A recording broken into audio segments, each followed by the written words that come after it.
To stay updated, subscribe to TJA Academy. बिस्मिल्लाहिर्रहमानिर्रहीम। आज हम डेरिवेटिव्स और मार्जिनल का आपस में एक रिलेशनशिप है, हम उसको डिस्कस करने जा रहे हैं। देखिए, हम अब तक पढ़ते आ रहे हैं अपने प्रीवियस लेक्चर्स में कि डेरिवेटिव्स उस वक्त हम यूज़ करते हैं जब हमें स्लोप चाहिए होता है। अच्छा, फिर उससे पहले हमने डिस्कस किया कि स्लोप है क्या, change in Y due to change in X, change in Y due to change in X, इसे हमने कहा ये है स्लोप। और फिर हमने कहा कि अगर कोऑर्डिनेट्स गिवन हो तो फॉर्मूले के थ्रू स्लोप पता कर सकते हैं, अगर इक्वेशन गिवन हो तो डेरिवेटिव्स के थ्रू स्लोप पता कर सकते हैं, और अगर ग्राफ गिवन हो तो टेंजेंट के थ्रू स्लोप पता कर सकते हैं। अब अगर फॉर एग्जांपल आपके पास एक इक्वेशन है y is equal to 10 + 2x, ये आपके पास एक इक्वेशन है। अगर आप इस इक्वेशन को गौर से देखें और मैं इसका डेरिवेटिव लेना चाहूँ तो मैं क्या करूँ, dy/dx, डी इसलिए कि टोटल डेरिवेटिव सिर्फ x पे डिपेंड कर रहा है, तो कांस्टेंट का डेरिवेटिव क्योंकि कांस्टेंट सेपरेट लिखा हुआ है तो 0 हो जाएगा और 2x का डेरिवेटिव आ गया 2, ये आपके पास आ गया। यानी इस लाइन का अगर स्लोप निकालूं तो 2 निकलेगा, इस इक्वेशन से मैंने डेरिवेटिव के थ्रू निकाल लिया, बिल्कुल ठीक है। तो असल में dy/dx की हम पहले देख चुके हैं, असल में ये Δy/Δx है कि y में कितना चेंज आ रहा है, किसके चेंज होने की वजह से, x में 1 यूनिट के चेंज होने की वजह से। तो 2 का मतलब असल में 2 और 1 है, तो y में 2 का चेंज आ रहा है अगर x में 1 यूनिट का चेंज है। ये तो आपके पास आ गया स्लोप और डेरिवेटिव से जो हम आंसर निकालते हैं वो ऐसे निकल गया। अब अगर फॉर एग्जांपल इसी y को मैं एज्यूम कर लूँ, ये है आपके पास total utility of x, 10 + 2x, x कोई कमोडिटी है उसके यूनिट्स है, और मैं अब इस यूटिलिटी में चेंज मालूम करना चाहूँ due to change in x, यानी x के यूनिट को अगर मैं चेंज करूँ तो मेरी टोटल यूटिलिटी में क्या चेंज आए, तो मैं इसको लिख सकता हूँ dtux/dx, ये आ जाएगा आपके पास क्या, 10 का 0, ये भी आंसर आ गया 2। अब यहाँ पर ज़रा गौर से देखें, dtux/dx बेसिकली है क्या, change in total utility due to change in x, के x की टोटल यूटिलिटी में कितना चेंज आ रहा है, किसके चेंज होने की वजह से, x के चेंज होने की वजह से। तो टोटल यूटिलिटी का change due to change in x, ये क्या कहलाता है आपके पास, marginal utility.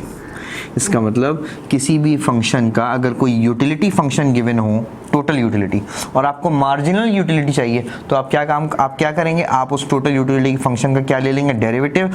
Total utility function का जो डेरिवेटिव है वो खुद ब खुद क्या कहलाएगा, मार्जिनल यूटिलिटी। अब हम डिफरेंट यूटिलिटी फंक्शंस कंसिडर करेंगे, फिर उसकी मार्जिनल यूटिलिटी निकालेंगे। जैसे फॉर एग्जांपल हमारे पास एक सिंपल यूटिलिटी फंक्शन है, यह है आपके पास, जैसे अभी हमने डिस्कस किया, 2x + 3x², ये एक यूटिलिटी है। बस ये ध्यान में रखें, इसका मतलब ये एक ऐसी यूटिलिटी है जो सिर्फ एक ही कमोडिटी पर डिपेंड कर रही है। अच्छा, एक दूसरा यूटिलिटी फंक्शन ले लेते हैं, टोटल यूटिलिटी फंक्शन, और ये डिपेंड कर रहा है किस पर, 3x + 2y। ओके, इसका मतलब ये यूटिलिटी 2 कमोडिटीज़ पर डिपेंड कर रही है। एक और फंक्शन ले लेते हैं, 3xy + 2x, ये एक और फंक्शन ले लिया। सिंगल कमोडिटी, डबल कमोडिटी लेकिन सेपरेट मौजूद है, और यहाँ पर भी 2 कमोडिटीज़ हैं लेकिन इनका प्रोडक्ट भी मौजूद है। अब ये टोटल यूटिलिटीज़ के थ्रू हम निकालेंगे marginal utility with the help of derivatives. अब देखिए गौर से, अगर मैं लूँगी तो बहुत ही सिंपल है, dtux/dx, यानी change in total utility due to change in output x, 2x का डेरिवेटिव 2, और इसका निकालेंगे तो ये आएगा 6x। ये आपके पास आ गया मार्जिनल यूटिलिटी, क्योंकि आपने क्या काम किया, टोटल यूटिलिटी का डेरिवेटिव ले लिया। तो ये तो सिंपल, बहुत आसान से डेरिवेटिव जो हम पहले देख चुके हैं। यहाँ देखें, अब यहाँ पर आप मार्जिनल यूटिलिटी निकालने के लिए आपको ये सोचना पड़ेगा कि आप किसकी मार्जिनल यूटिलिटी निकाल रहे हैं, x की मार्जिनल यूटिलिटी निकाल रहे हैं या y की मार्जिनल यूटिलिटी निकाल रहे हैं, यानी x में एक यूनिट के चेंज की वजह से टोटल यूटिलिटी में क्या चेंज आ रहा है, या y में एक यूनिट के चेंज की वजह से टोटल यूटिलिटी में क्या चेंज आ रहा है। इसका मतलब इस वक्त फंक्शन डिपेंड तो दो कमोडिटीज पे कर रहा है, लेकिन जब आप मार्जिनल यूटिलिटी की बात करेंगे तो मार्जिनल यूटिलिटी दोनों की नहीं निकल सकती, क्या निकलेगी, बारी बारी किसी एक की निकलेगी एक वक्त में।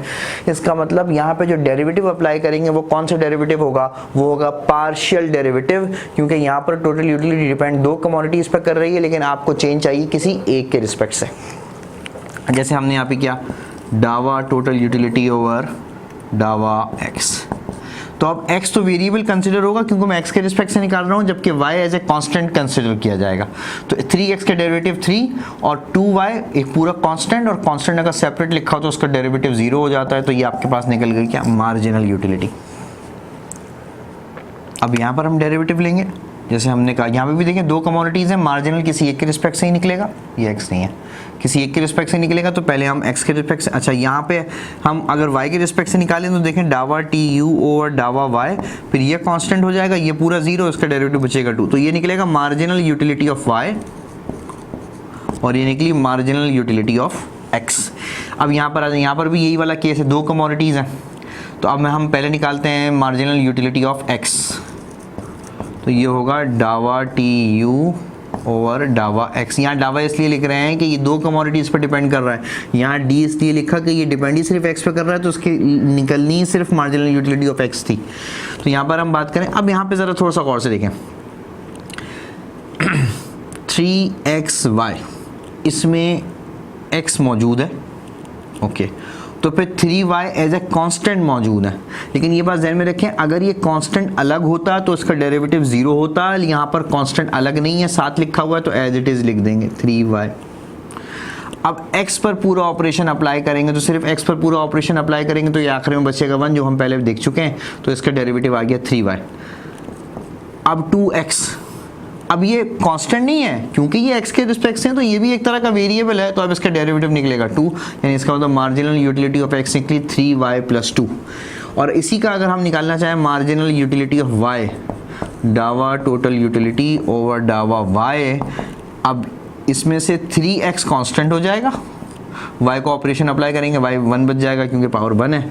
अब यहाँ पर इसका डेरिवेटिव क्या हो जाएगा, 0 हो जाएगा। क्यों 0 हो जाएगा, क्योंकि जब हम y के रिस्पेक्ट से बात करेंगे तो x कांस्टेंट है, और जब x कांस्टेंट है तो कांस्टेंट अगर सेपरेट लिखा हुआ हो तो उसका डेरिवेटिव क्या हो जाता है, 0, तो इस वक्त ये निकलेगी क्या, मार्जिनल यूटिलिटी। अब जैसे एक फंक्शन आपके पास इस तरीके से गिवन हो, for example utility is equal to X square Y square, take a pause और यहाँ पर आप मार्जिनल यूटिलिटी ऑफ x और मार्जिनल यूटिलिटी ऑफ y मालूम करें। मोस्ट प्रोबेबली पॉज नहीं किया होगा तो गौर से देख लें कि मार्जिनल यूटिलिटी ऑफ x जब निकालेंगे तो y स्क्वायर जो इसके साथ मौजूद है वो कांस्टेंट कंसिडर होगा और वो ख़त्म नहीं होगा क्योंकि प्रोडक्ट में मौजूद है, अलग से लिखा होता तो ख़त्म होता, तो ये आ गया y स्क्वायर। अब मैं x स्क्वायर पे ऑपरेशन अप्लाई करूँगा, 2x बचेगा, तो इसका मतलब होगा 2xy square. This is the marginal utility of x। और इस तरीके से अगर इसको y के रिस्पेक्ट से करूँगा तो x square as it is बचेगा, 2y इसका डेरिवेटिव आ जाएगा, तो ये बचेगा 2x square y। This is marginal utility of y। तो आई होप डेरिवेटिव और मार्जिनल का रिलेशनशिप आपकी समझ में आया होगा। डिफरेंट तरह की यूटिलिटी फंक्शंस आ गए, उनसे मार्जिनल यूटिलिटी कैसे निकाली जा सकती है with the help of total and partial derivatives. तो आई होप ये कॉन्सेप्ट आपको क्लियर हुआ होगा और ये वीडियो आपको पसंद आया उसको लाइक करें, शेयर करें, हमारे चैनल को सब्सक्राइब करें और बेल आइकन पर जरूर क्लिक करें।